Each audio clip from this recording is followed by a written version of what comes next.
Artisans en or, des artisans des métiers de bouche de la région au savoir-faire d'exception. Artisans en or, une action portée par la Chambre des métiers et de l'artisanat avec le soutien du Conseil régional et des fonds européens. Bonjour à tous, aujourd'hui nous sommes à Capelle-les-Boulognes, les L-E-Z, ce qui veut dire près de Boulogne.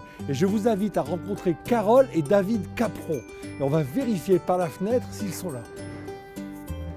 Allez, suivez-moi.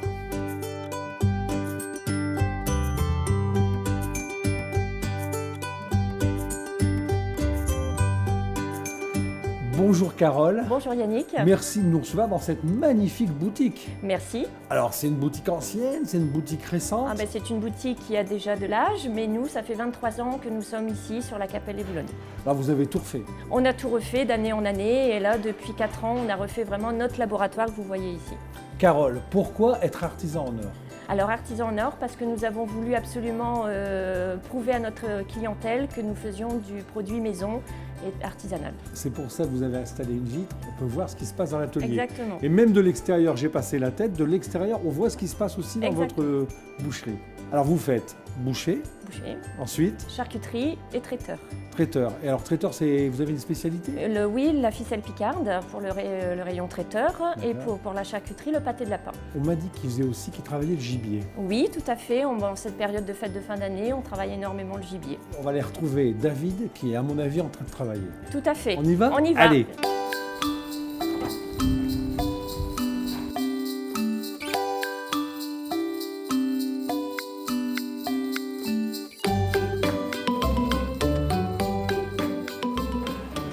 David, ça y est, Carole m'a habillé, ouais, je suis en forme. D'accord. Alors, on m'a dit que vous faisiez une terrine de cerf exceptionnelle. Ouais. Il y a le petit Benjamin là, qui est en train de faire la terrine de lapin. Ouais. Alors, qu'est-ce qu'il faut faire? Comment on fait une terrine de cerf? Bah alors, je vais vous expliquer. J'ai acheté des échalotes. Donc, échalotes. Échalotes. Alors, on va acheter des carottes. D'accord. Allez, on fait revenir nos échalotes. Ouais.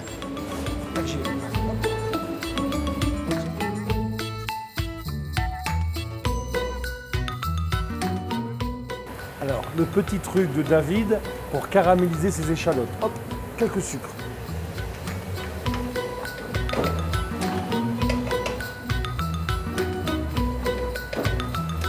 Et maintenant, on a mis nos carottes. Allez, c'est du bon boulot, hein.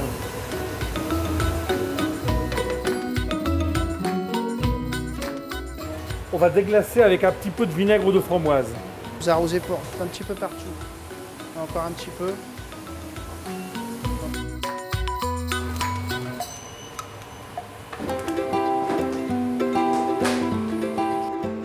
On a mis 10% du cerf à griller.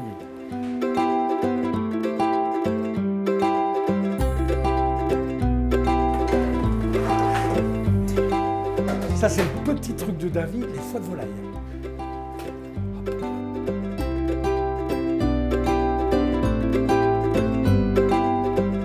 Alors maintenant, je ramène le cochon, c'est de la poitrine de porc, c'est pour graisser le gibier, parce que le cerf, c'est un peu sec.